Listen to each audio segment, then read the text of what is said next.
আমি তো এই জ্যাকেটটা পরে সারা রাত ঘুমিয়েছিলাম। গুড মর্নিং সবাইকে।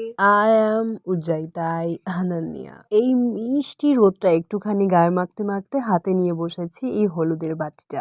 অনেক দিন ধরে একজন আমাকে কাঁচা কিছু হলুদ দিয়েছিল। তোমার হাত দেখাও, কি অবস্থা। আশীর্বাদ আশীর্বাদ স্বরূপ আমি এই হলুদ পেয়েছি। তো এটা হচ্ছে তার রেজাল্ট আজকে।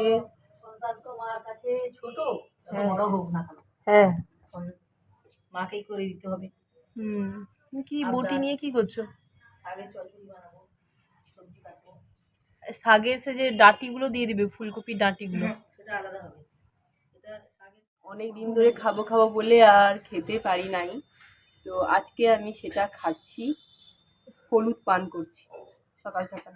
হলুদ রস, হলুদ রস, হলুদ রস এই এক টানে পুরো খেয়ে নেবো। হ্যাঁ, মাই গড, ফিনিশ, টাটা।